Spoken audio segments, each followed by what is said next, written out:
essa palavrinha que faz o contraste. É a mesma palavrinha que aparece lá em Efésios capítulo 2. Estávamos mortos nos nossos delitos e pecado e tal e tal. Aí diz, mas Deus, mas... Ou seja, não termina assim. Tem uma intervenção, né? Então tá aqui, ó. Mas o Senhor lançou sobre o mar um forte vento e levantou-se uma tempestade tão violenta que parecia que o navio estava a ponto de se despedaçar. Então os marinheiros ficaram com medo e clamavam cada um ao seu Deus. Lançaram no mar a carga que estava no navio para que ele ficasse mais leve. Jonas, porém, havia descido ao porão do navio, ali havia se deitado e dormia profundamente. O capitão do navio se aproximou de Jonas e lhe disse: O que está acontecendo com você? Agarrado no sono, levante-se, invoque o seu Deus. Talvez assim esse Deus se lembre de nós, para que não pereçamos. Os marinheiros diziam uns aos outros: Vamos lançar sortes para descobrir quem é o culpado deste mal que caiu sobre nós. Lançaram sorte e a sorte caiu sobre Jonas. Vamos orar. Deus, muito obrigado e te clamamos, Senhor. Nos coloca diante de ti como entendedores das verdades contidas nesse texto. Fala aos nossos corações, Senhor.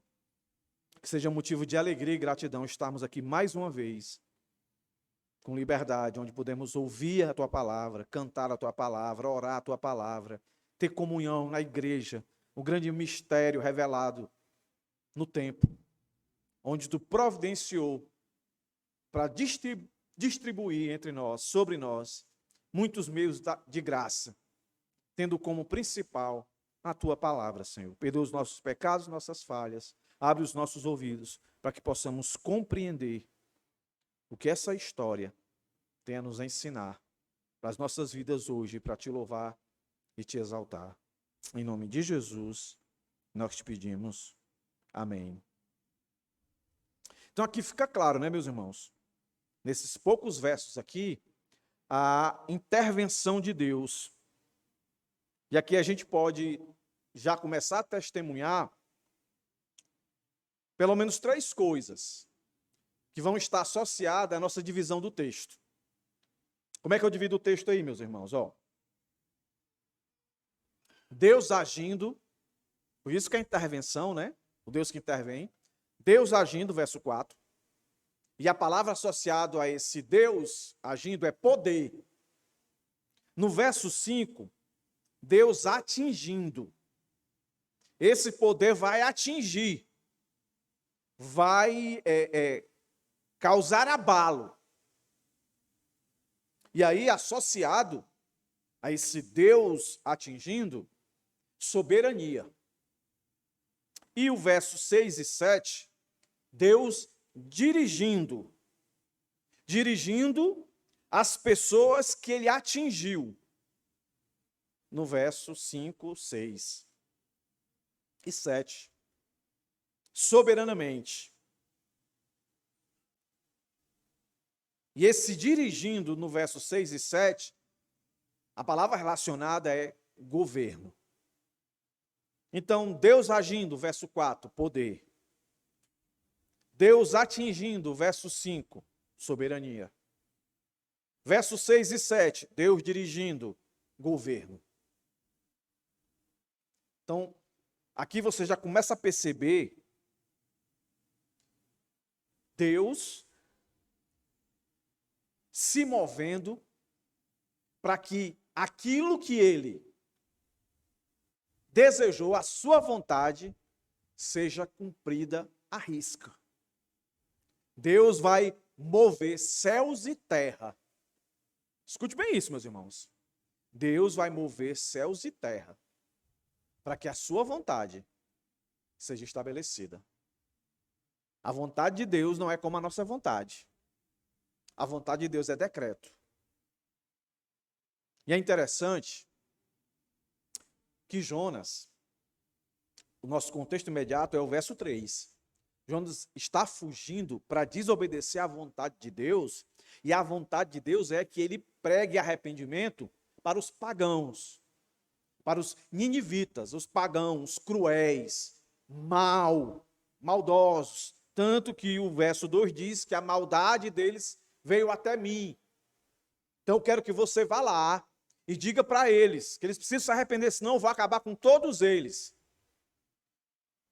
Todo o desenrolar dessa ação de poder, de soberania, de governo de Deus, é para tratar essa desobediência de Jonas.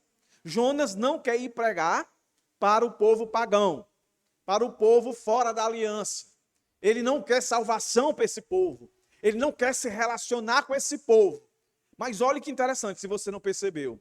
Ele vai fugir em um navio cheio de pagão. Cheio de gente que está fora da aliança, que não é judeu, que não é israelita, que não é descendente de Abraão, carnalmente falando. Ele vai fugir com esses indivíduos. Ou seja, ele está indo exatamente para onde Deus quer que ele vá. Deus quer que ele pregue para uma nação pagã, especificamente. Mas a gente entende que essa vontade de Deus é a vontade de Deus para pregar para o mundo todo, oferecer salvação para o mundo todo. E Jonas parece incoerente. Eu vou fugir, eu vou desobedecer. E ele vai exatamente para o meio do povo, onde Deus quer também que ele fale. E no decorrer a gente vai perceber que vai haver um relacionamento aí. Deus vai ser glorificado. Alguns acreditam que os marinheiros aqui desse texto, o capitão se converteram. E eu estou junto com esses aí. Alguns acreditam que não. Mas eu acredito que sim. Deus vai salvando enquanto ele vai agindo com aquele desobediente. Olha que interessante. Eu disse isso no sermão passado. A nossa infidelidade não afeta a fidelidade de Deus. A nossa desobediência não afasta-nos do propósito principal de Deus, de nos usar. E aqui, pelo menos nesses poucos versos, a infidelidade de Jonas vai ser um meio também de Deus de salvação. Então vamos aqui, meus irmãos. Verso 1.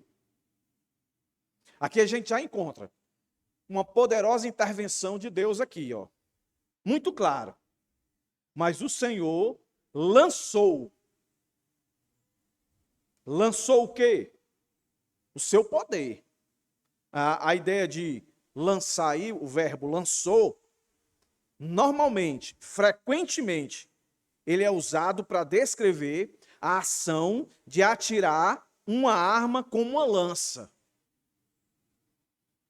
Então, 1 Samuel 8:11, aparece essa ideia que está por trás dessa palavra. Então, é como se Deus tivesse armado e dizendo, vai ser do jeito que eu quero. Eu vou usar o meu poder para que tudo possa colaborar para que aquilo que eu desejo aconteça. Aí Deus vai, como o texto diz, lança sobre o mar um forte vento. E levantou-se uma tempestade tão violenta, levantou-se uma tempestade tão violenta, dá a ideia de uma grande tempestade, que alguns comentaristas associam com a grande cidade de Nínive. É como Deus estivesse querendo dizer assim, você está fugindo de uma grande responsabilidade, que era pregar para um povo totalmente cruel e malvado, pois agora você vai experimentar a minha ira, a minha raiva, o meu desapontamento com você.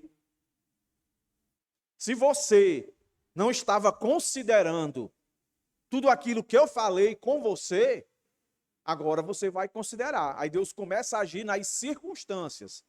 E preste bem atenção, meus irmãos. Pecado não arrependido.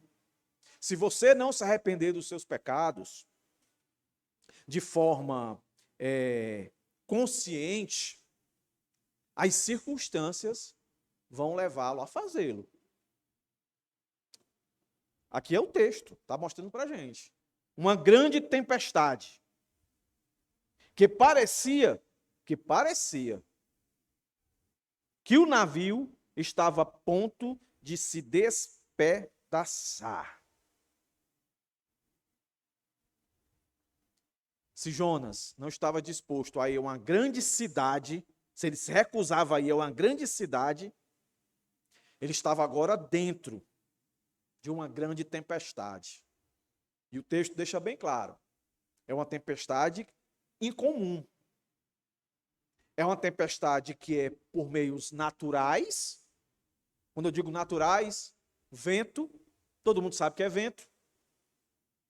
Todo mundo sabe que é mar. Todo mundo sabe que é barco, navio. Mas aqui o texto revela para a gente que até então eles não sabem. O que torna esse evento natural em sobrenatural é que o próprio Deus está provocando isso.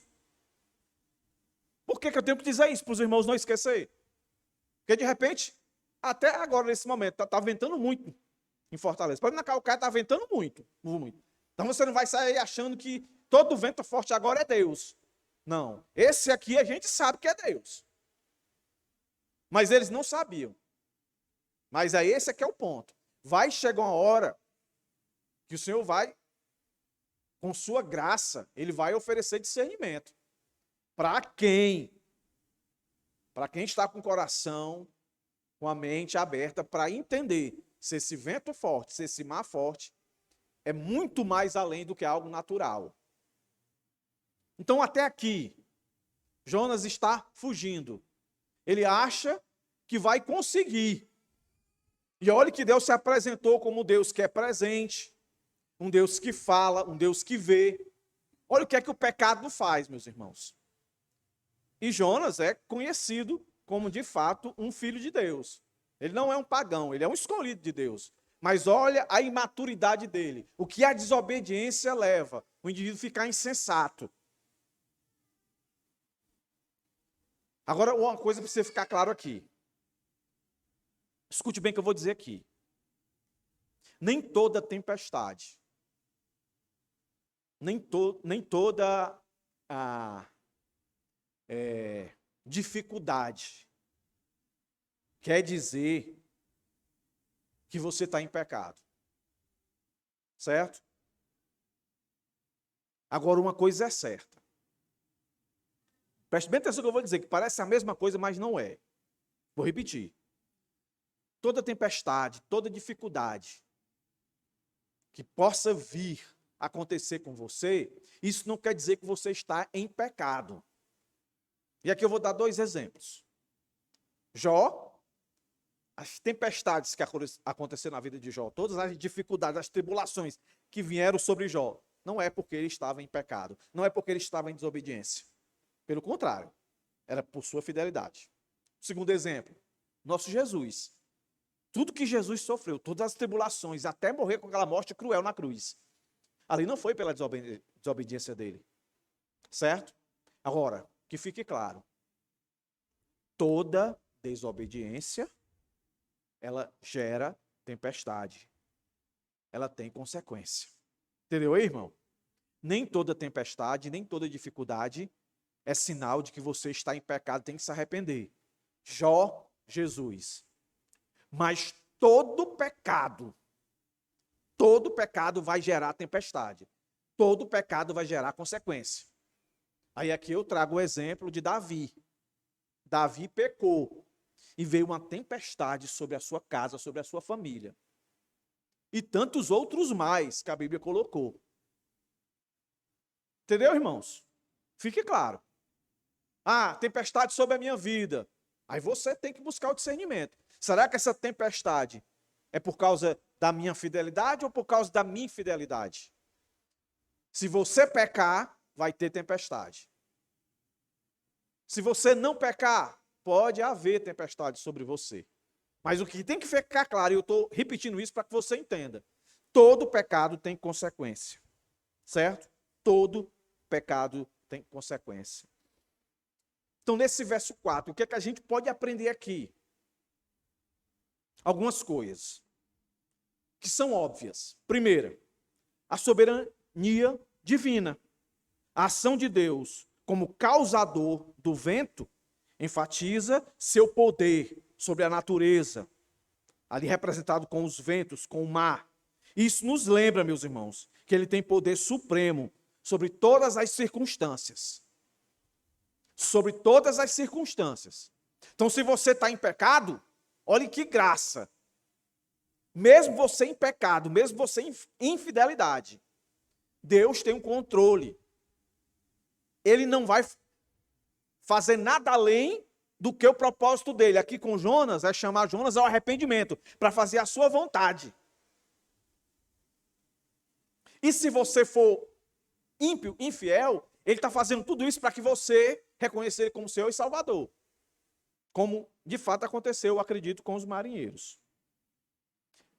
A segunda coisa está muito relacionada com a primeira. Se ele é soberanamente poderoso, há um propósito redentor aqui. Deus está agindo para trazer Jonas de volta à sua vontade. Isso aqui parece muito, esse verso 4, e tudo que virá, parece muito com lá Filipenses. Nós devemos efetuar nossa salvação, ou seja, andar em obediência, mas o texto continua e diz que é Deus que efetua tanto querer como realizar. Por isso que é impossível um crente genuíno viver na prática do pecado. Ele vai caminhar, mesmo que seja aos trancos e barrancos, mesmo que seja Deus perseguindo a ele, provocando tempestades para que ele se arrependa e volte para o caminho. Vai ser assim. Então, dentro desse contexto, é que a gente afirma, meus irmãos, que uma vez salvo, salvo para sempre. O cristão de verdade que Deus chamou tem uma aliança, como nós vemos falando aqui nas quartas-feiras. Tem uma aliança com ele. E a nossa desobediência, a nossa fraqueza, não quebra isso, porque Deus é misericordioso. Como diz em Efésios, ele preparou obra para que nós caminhássemos nela. Qual foi a obra que o Senhor preparou aqui especificamente para Jonas? Para ele ir para Nínive. Ele vai ou não vai? Vai. Mas a desobediência dele aqui está fazendo Deus agir para mostrar para a gente que ele sempre é o mais poderoso, que o propósito dele sempre vai se cumprir. E aí isso nos chama, nos convida a olhar para a ação divina e refletir que Deus, de fato, ele é imanente, ele está presente, ele está conosco, ele não nos abandonou.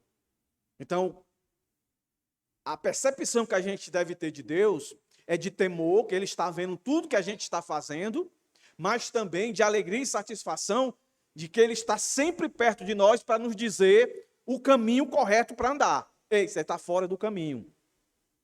Não é por aí não. Eu disse para você ir por aqui, você está indo por aí. Entendeu? É como um pai que observa o filho. Quem é pai sabe o que eu estou dizendo.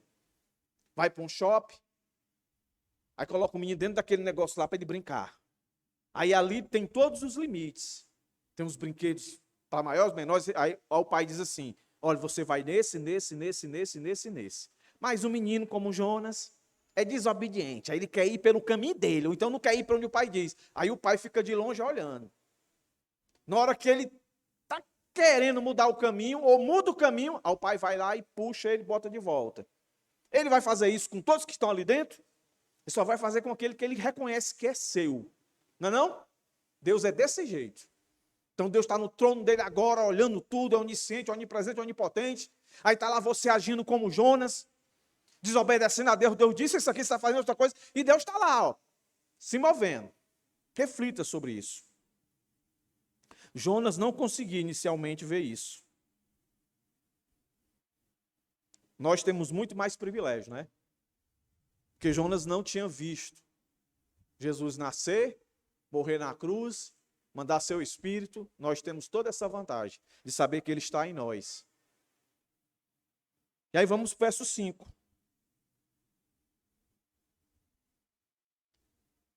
Então até aqui é confiança no Senhor. Deus sabe o que está fazendo. Deus sabe. Aí o verso 5, que eu chamo de Deus atingindo, olha aqui, os primeiros atingidos, logicamente que Jonas já está aqui, né? Jonas é dentro dessa porção da Escritura, e na ênfase que eu estou dando, Jonas é o protagonista aqui. Só que vai ser o protagonista apagado, escondido. Verso 5 começa dizendo assim: então, os marinheiros ficaram com medo. Presta atenção. Vai aparecer medo aqui no verso 4. Depois vai aparecer medo no verso 10. Só que agora muito medo. Depois vai aparecer no verso 15. Temeram muito. Medo, muito medo, temeram muito. Aqui, a gente não vai falar tudo isso hoje, né? Só vai até o 7. Mas para os irmãos terem uma ideia de Deus dirigindo o mundo pagão. A sua graça comum trazendo sabedoria para aqueles que não faziam parte da aliança. Mas que sabedoria de começar a perceber que aquilo que até então era super comum para eles, o quê? Navegar. Eles conheciam vento, eles conheciam o mar. Mas eles começam a perceber que aquele natural tem alguma coisa sobrenatural. Porque o texto vai dizer isso, ó. Verso 5. Então os marinheiros ficaram com medo e clamavam cada um ao seu Deus. Eles chamam aí o sobrenatural. Eles reconhecem que esse vento não é como os ventos que vinham até então. Eles reconhecem que esse balançar do barco não é o balançar comum. Eles tinham experiência, eram marinheiros, meus irmãos. Lembra do mapa? Jope, para ir para a cidade onde ele estava fugindo, era 3.000 quilômetros, mais ou menos. Mediterrâneo ali, lá no sul da Espanha. Que naquela época, ou seja, há 2.000 anos atrás, ou melhor dizendo, há 2.800 anos atrás, não se tinha notícia da América do Sul, da América do Norte, América Latina não, América Central, meus irmãos. O Brasil foi descoberto em 1500.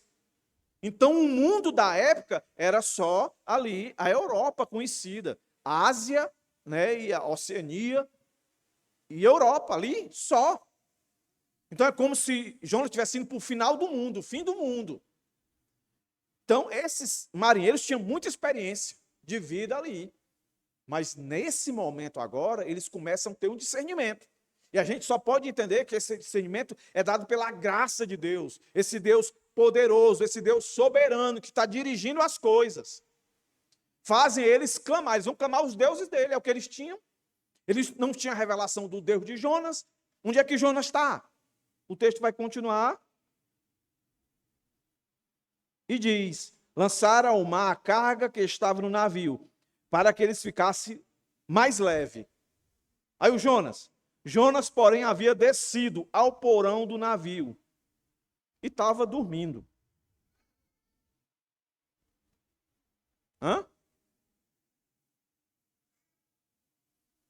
Então Deus usa a tempestade para alertar Jonas. Mas Jonas, o crente, numa tranquilidade, vai lá para o fundo do navio e vai dormir. Um sono profundo. Olha o que o texto está dizendo. Os marinheiros pagãos, repito, que não tinham revelação de Javé, o Deus Criador, o Deus Todo-Poderoso. Tinham seus deuses, eram politeístas. Tinha todo tipo de Deus. Aí nessa situação eles perceberam, isso aqui não é normal. Isso aqui tem algo divino nesse negócio aqui. Aí começa a clamar os deuses dele e vê que não está parando. Aí vai dar um jeito de jogar as coisas para ver se consegue resolver do jeito deles, na experiência deles, e nada, e nada, e nada. E o texto diz aqui que o Jonas ficava dormindo um sono profundo. Sono profundamente, dormia profundamente.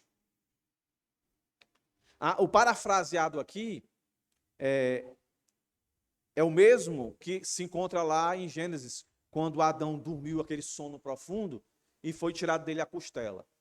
Ou seja, aquele sono, acho que é o sono REM que chama, quando a gente entra, que parece que não volta mais. É um sono profundão. Então ele estava aqui, sabe, naquele sono, o negócio. Pensa aí, irmãos.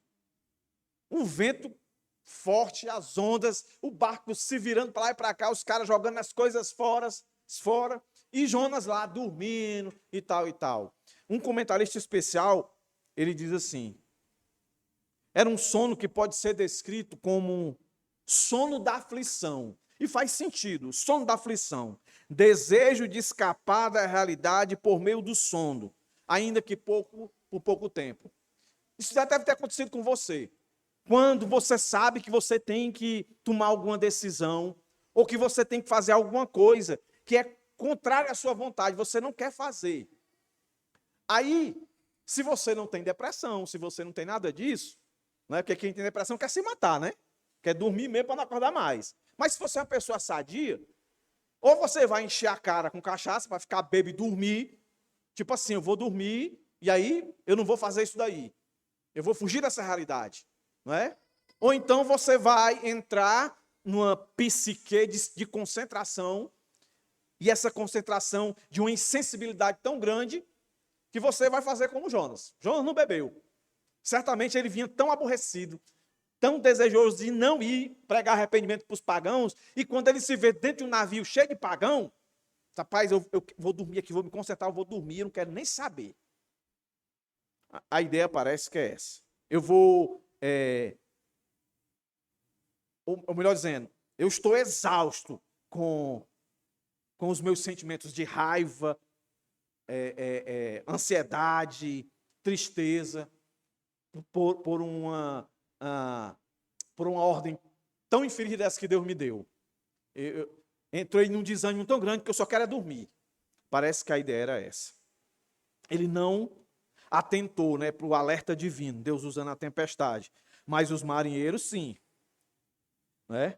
E aí, uma segunda coisa que a gente percebe aqui é que essa escolha de Jonas, porque podia ser a tempestade só direcionada para Jonas.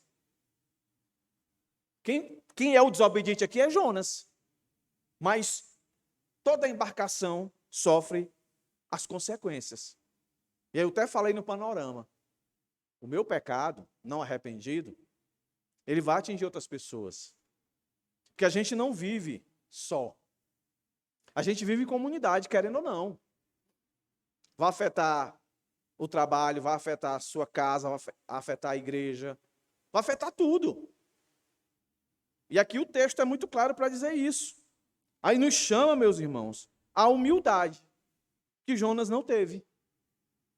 Os marinheiros vão buscar ajuda. E Jonas nem aí, dormindo.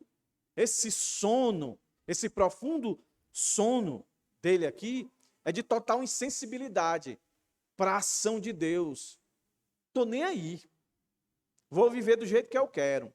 Ninguém manda em mim, manda. Não tem para onde correr. E aqui, nesse verso, a gente vê contrastes, meus irmãos. Pelo menos alguns aqui. Eu vou citar para os irmãos 5 contrastes aqui entre os ímpios, que são os pagãos, e o crente, que é Jonas. Olha aí. Por isso, meus irmãos, que a salvação é por graça. Porque se fosse por mérito, quem eram os salvos aqui, quando eu vou começar a comparar os contrastes aqui, seriam os pagãos. Os obedientes, os pagãos, e não Jonas. Olha aqui, o primeiro contraste. Ó. Vou ser um pouco redundante, mas para os irmãos guardar isso aqui. Primeiro contraste. Os marinheiros fiquem em atenção e alerta. Quando eles veem aquilo, eles buscam entender esse vento, esse mar, esse balançar, chama a atenção deles. Isso leva eles a ficar em alerta. Ficar em alerta é a pessoa que está pensando como resolver essa situação. ou o que causou essa situação. Melhor dizendo, o que causou e como resolver. Não é? Então imagine você sendo uma pessoa responsável, uma pessoa com atenção e alerta dentro desse barco. Aí você diz, o que é que está acontecendo? Por que o barco está balançando tanto?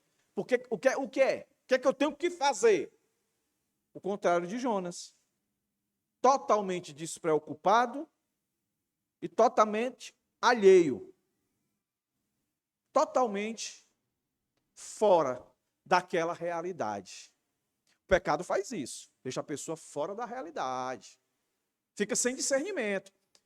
Volto a lembrar para os irmãos aqui. É o crente e o mundo. E o mundo aqui,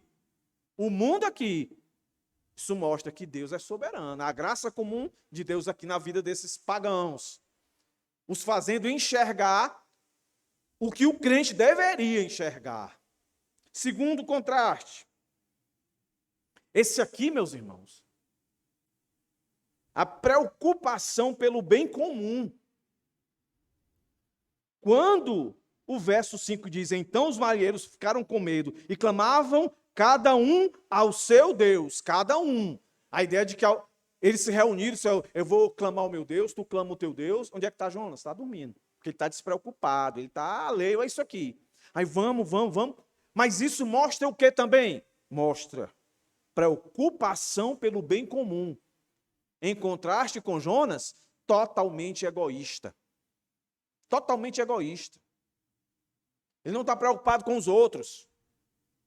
Os caras, vamos jogar nossa bagagem. Alguns dizem que esse navio, ele também era um navio mercante, levava muita mercadoria valiosa.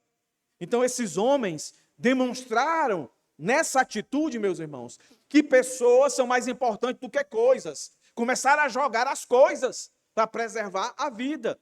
E Jonas, o crente, nem aí. Terceiro contraste. Ao buscar o seu Deus, eles mostram um discernimento espiritual. Aquilo que eu já havia dito. Eles olharam para aquele vento, olharam para aquele mar, olharam como o barco estava se comportando. Não, isso aqui está além do natural. Tem alguma força divina aí, de discernimento espiritual. Meu Deus, foi nós, foi o que a gente fez. Aí começaram a clamar os deuses dele. E o Jonas, ele estava ignorante espiritualmente, egoísta, insensível. Isso o tornava cego espiritual. Olha aí, o profeta Jonas, que já tinha sido usado por Deus para profetizar, tinha relacionamento com Deus. Mas olha aí, meus irmãos, o mundo ímpio, tendo muito mais sabedoria do que Jonas. E uma quinta, a mentalidade aberta deles. Olha, eu disse isso ontem numa conversa de mesa, não de bar, tá, irmãos? Mesa de almoço. De que os cristãos foram perseguidos porque eles disseram, o meu Deus é o único Deus verdadeiro. Todos os outros são falsos. Só existe um Jesus, e é o meu, ele já veio, século I. Ele já veio, Jesus de Nazaré. Não vai vir outro. É esse aqui. E nunca veio outro antes dele. É esse aqui. Soa com um pouco de arrogância. Soa para quem está de fora. Mas é assim que nós temos que fazer. Mas, ao mesmo tempo, nós não podemos desprezar aqueles que creem em outros deuses. Nós temos que ter uma mentalidade aberta, no sentido não de se aproximar deles e viver com eles, mas com discernimento e sabedoria, oferecer o Deus verdadeiro. E quando necessário, se há um embate, aí afirmar, o meu é verdadeiro, o seu é falso. Esse pessoal aqui, nós vamos ver mais adiante, que eles não se incomodam em pedir ajuda ao Deus de Jonas. Eles clamam ao Deus dele, não vê a coisa resolver. O outro colega que clamou para outro Deus, como eu já disse, eles eram politeístas, tinham vários deuses. Também não resolvia, eles pensaram. Mentalidade aberta, não preconceituosa. Espera aí. Ou seja, os que não tinham verdadeiro buscava um Deus que de fato resolvesse aquela situação. E aquele único indivíduo que estava naquela embarcação, que tinha o único Deus verdadeiro, ele é intolerante. Ele não está nem aí, não quer nem conversa. Uma coisa é você se associar àqueles que adoram outros deuses. Outra coisa é você influenciar. Então aqui, vou dar um exemplo bem claro. Testemunho de Jeová é considerado como hereges. Mormons, herege. Entendeu? Mas isso não quer dizer que você não possa sentar com ele e conversar. O que você não pode? Vamos lá na minha igreja. Aí você lá, na igreja dele. Você pode convidar ele para vir na sua, mas você não pode ir na dele. Entendeu? Ele, vamos lá na minha casa, almoçar, estreitar a amizade. Você não pode ter amizade com gente assim. Por quê, pastor? Porque não dá. Porque eles são hereges, eles não pregam a realidade bíblica.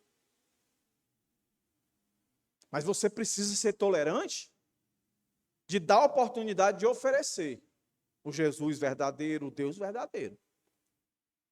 E aqui, no caso, Jonas nem isso fazia, era totalmente tolerante. Não quero conversa. Ou seja, para ele, se Jonas estivesse aqui hoje, para ele, os TJ, os mormons já estão predestinados para o inferno. Não tem salvação para eles. É o que Jonas faz quando ele fica lá isolado, vai lá para o fundo do navio e fica lá sem se relacionar, sem ter nenhum diálogo com os marinheiros e o capitão do barco. Então, o que é que a gente entende aqui, em suma? Que esse contraste aqui que eu mostrei para os irmãos enfatiza não apenas as diferenças entre as suas culturas e origens, mas também as diferenças morais e espirituais.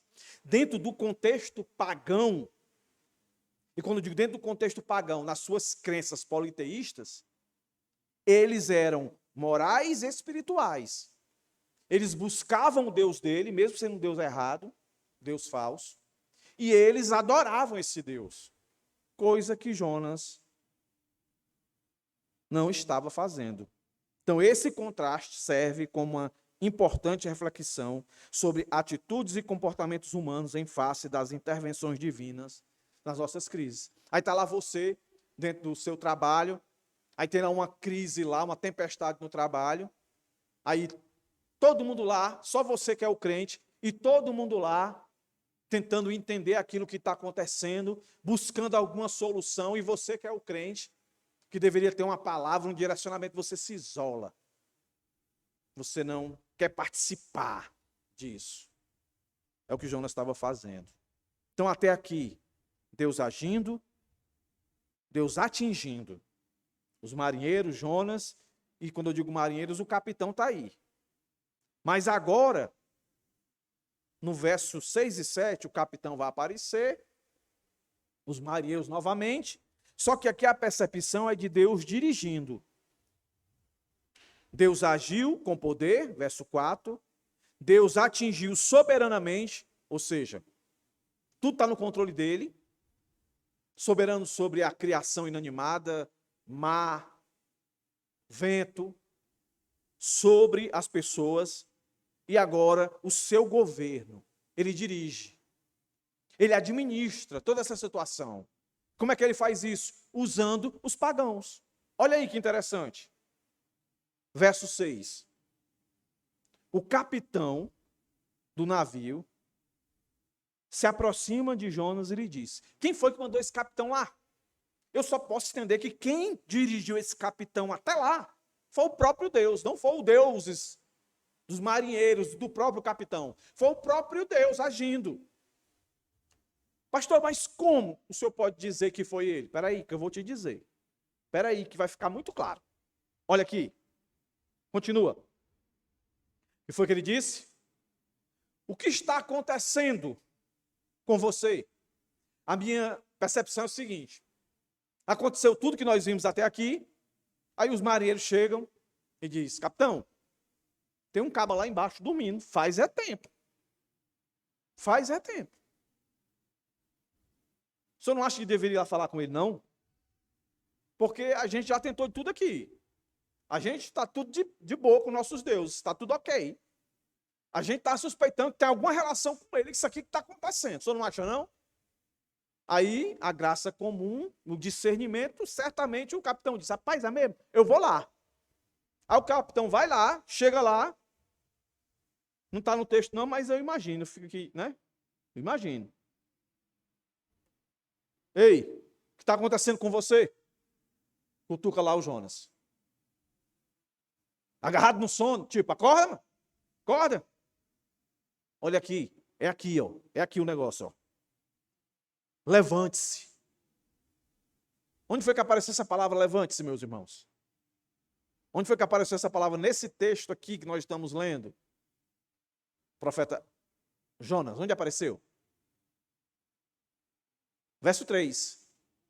Jonas. Verso 2. Levante-se. Levante-se. Verso 2, ó. Levante-se, vá à grande cidade de Nínive. Quem disse esse levante-se aqui, meus irmãos? Deus. Aí aqui agora, ó. Levante-se. Não parece não, irmãos? Deus usando a boca desse homem para dizer pela segunda vez: Jonas, sou eu falando, Jonas. Jonas, eu estou falando pelos pagãos, pelos ímpios, pelo mundo, por aqueles que não são da aliança. Jonas, sai desse teu sono profundo, rapaz. Vai fazer o que eu te disse. Acorda para ver o que é que eu estou fazendo. Vai, levante-se, invoque o seu Deus. Era como se Deus estivesse dizendo: levante, invoque a mim, meu filho. Se você não invocar, o negócio aqui não vai dar certo, não. Talvez assim, esse seu Deus se lembre de nós, para que não pereçamos, morramos. Olha aí. Um ímpio, um pagão, o capitão. Rapaz, levanta aí, cara. Levanta, ligeiro, sai dessa passividade, levanta. E clama ao teu Deus, olha aí. Deus trazendo discernimento. Que a solução para aquele problema só estava no Deus de Jonas. O único que poderia resolver aquela tempestade era o Deus de Jonas, o do mioco. O que estava dando um mau exemplo. Levanta.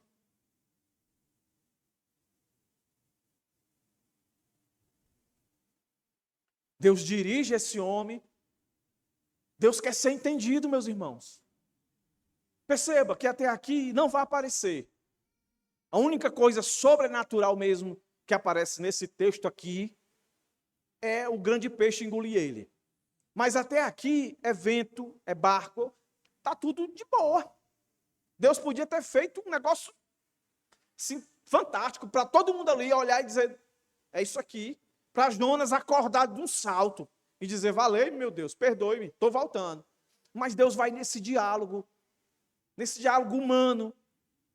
Deus aparece ali através desse homem, Deus usando um homem ímpio, um homem que nunca ofereceu nenhum sacrifício de louvor a ele. Mas Deus está preocupado com isso. Deus quer que a sua vontade seja feita. E aí ele vai e levanta esse homem. E agora Deus vai usar os marinheiros no seu contexto, na sua cultura, vai dirigi-los, para que de fato fique claro para eles quem? Para os marinheiros e o capitão, que o único que pode resolver esse problema é o Deus do Jonas mesmo. Porque o Jonas que é o culpado. Olha o que o verso 7 vai dizer. Os marinheiros diziam uns aos outros: vamos lançar sorte para descobrir quem é o culpado desse mal que caiu sobre nós. Vamos lançar sorte. Pronto. Aí alguém vai dizer assim: então a gente pode jogar, apostar? Não tem nada a ver, irmãos. Aqui Deus está usando um contexto deles, uma cultura deles, para não perca o foco. O que é que eles estão buscando aqui? É apostar para ganhar dinheiro? Não, estão querendo descobrir quem é o causador, quem é a pessoa que causou esse desastre, essa tempestade, para enfurecer tanto a Deus. Aí Deus, na sua soberania, diz: no seu governo, eu vou usar essa cultura. Era como se Deus pegasse uma cultura que a gente tinha antes. Eu não sei se ainda tem hoje, né? Que eu me lembro quando eu era moleque, que a gente queria saber se aquela menina que a gente estava paquerando, se de fato ela estava querendo a gente, gostando da gente, namorar com a gente, aí pegava eu esqueci o nome da plantinha, aí ficava puxando as pétalas, bem me quer, mal me quer, bem me quer, mal me quer, aí bem me quer, eita, né? Então ela vai me querer, então eu vou sem medo, né? Essa brincadeirinha, né? É como se fosse isso, Deus usou alguma cultura deles lá da época para apontar. Então, se fosse hoje, Deus ia dizer, ó, pega aí a pétala aí e vai dizendo, foi nós ou foi o Jonas? Foi nós ou foi o Jonas? Foi nós ou foi o Jonas? Foi nós ou... Jonas, pronto, terminou, Jonas. Então foi isso, foi só para isso. E aí o texto diz, ó, lançaram sortes e a sorte caiu sobre Jonas. Então vamos lá, primeira coisa. É a providência de Deus. Eu coloquei assim, ó, sorteio providencial de Deus. A pedra que ia ser cantada era de Jonas. Os marinheiros lançaram sorte para descobrir a causa da tempestade. Deus usa esse método para revelar Jonas como a causa do problema. O reconhecimento da vontade de Deus, o sorteio leva à identificação de Jonas como responsável. Isso ilustra, meus irmãos, como Deus dirige circunstâncias para que sua vontade seja conhecida e seguida. Nas coisas simples, normais. Mas isso aqui não quer dizer para eu e você ficar, né? Ah, eu vou jogar a moeda para cima.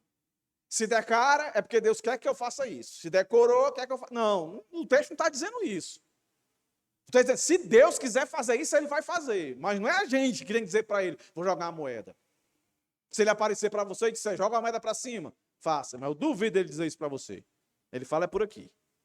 Mas aqui ele agiu assim. Tudo isso aqui, meus irmãos, tudo isso aqui, parece a situação da parábola do bom samaritano. Só que o inverso. O bom samaritano aqui era para ser o Jonas. Mas o bom samaritano aqui, que é o próximo, né? Quem é o meu próximo? Essa parábola, essa história, Jesus conta para resolver essa questão. Quem é o meu próximo? Jonas entra nesse barco, ele não quer ser próximo dos ninivitas, não quer ir lá, não quer pregar o evangelho. E ele também não quer proximidade com esses pagãos dentro desse barco. Aí os pagãos, que mostra compaixão, misericórdia, uns pelos com os outros, e até pelo próprio Jonas, a gente vai ver mais adiante. Então, como é que eu concluo isso aqui, meus irmãos? Já apliquei bastante aqui. Não é? Deus agindo com poder, Deus atingindo soberanamente, Deus dirigindo, governando o mundo. Deus usando ímpios. São instrumento de Deus para fazer o seu escolhido. Olha aí, meus irmãos. Lembra que eu disse assim? Ou foi no sermão passado, ou foi no panorama. Eu disse, meus irmãos, não tem coisa pior do que a gente inverter o papel. Em vez da gente ser instrumento de Deus para ser discernimento, sabedoria, solução para o mundo ser para a gente. Em algum momento da vida, você já foi como Jonas. Eu contei meu exemplo no colégio. Fazia coisas, as pessoas diziam, rapaz, e tu é crente, faz isso aí. Fulano de tal nem é crente. Já ouvi várias pessoas dizer assim, rapaz, fulano de tal, só falta ser crente. Porque é honesto, é sensível, não é avarento, não é ganancioso, só falta confessar Cristo como Senhor e Salvador. Aí você olha para um crente, aí você sabe que ele é crente, mas ele, aqui e acolá luta com avareza, aqui e acolá ele luta com a insensibilidade, e por aí vai, para comprovar que a salvação não é por obra humana, mas por Deus. Volto a dizer, se você olha para esse quadro aqui, do verso 4 ao 7, quem merecia de fato ser reconhecido como filho de Deus seria os marinheiros e o capitão e não Jonas. Mas a pergunta que fica é: o personagem principal disso aqui é Deus. E eu quero terminar com uma aplicação literalmente bíblica. Eu quero que você abra a sua Bíblia em Isaías, capítulo 43. É só voltar um pouquinho, tá? Isaías 43.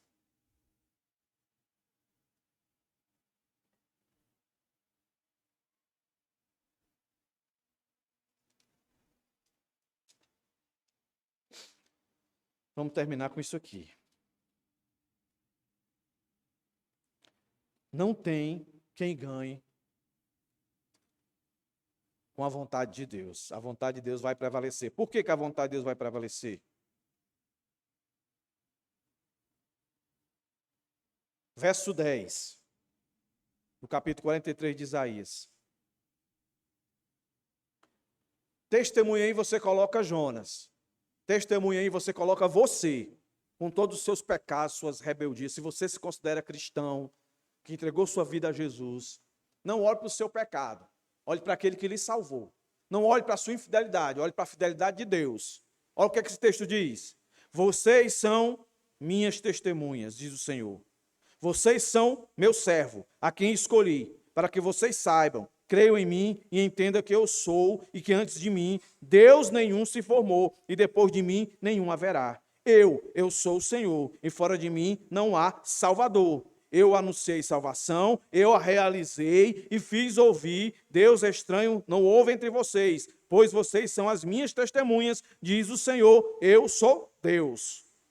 Ainda antes que houvesse dia, eu sou Yahvé. E não há quem possa livrar alguém das minhas mãos. Agindo eu, quem impedirá? Nós sabemos que Jonas não impediu. Jonas fez o que Deus quis. Ninguém impedirá Deus. Ninguém, porque Ele é o único Deus, meus irmãos. Então, não tente lutar. Jonas está aqui para nos mostrar. A gente não precisa passar por esse tipo de tempestade. Se você está em pecado contra Deus, saiba, se você é filho dele, ele vai te dar a condição de vencer. E você vence os seus pecados se arrependendo. Se arrependa. Diga, Senhor, tu agindo, quem vai impedir? Então, Senhor, eu estou aqui. Eu me arrependo, me ajuda a não desobedecer mais. A gente não tem mais outro relato de Jonas. Provavelmente ele se arrependeu. O texto termina de uma forma com uma pergunta que ficou no ar. Mas tudo indica que Jonas nunca mais fez isso. Jonas nunca mais, quando se esteve diante de Deus, disse, não vou não. Jonas entendeu. O que é que você precisa entender? É que Deus agindo, não tem quem impeça. Se Deus salvou você, você é nova criatura e acabou. Vai cair, mas não é para viver caído. Vai desobedecer, vai ser infiel, sim. Por isso a Bíblia nos chama a perseverar. Que Deus tenha misericórdia de nós.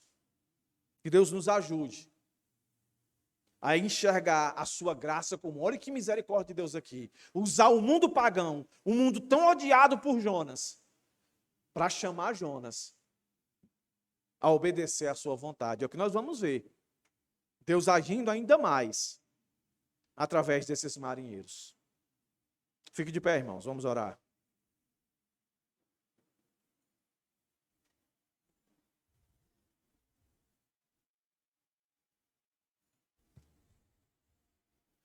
Senhor Deus, somos gratos, Deus, por mais esse privilégio de estarmos aqui, que a tua palavra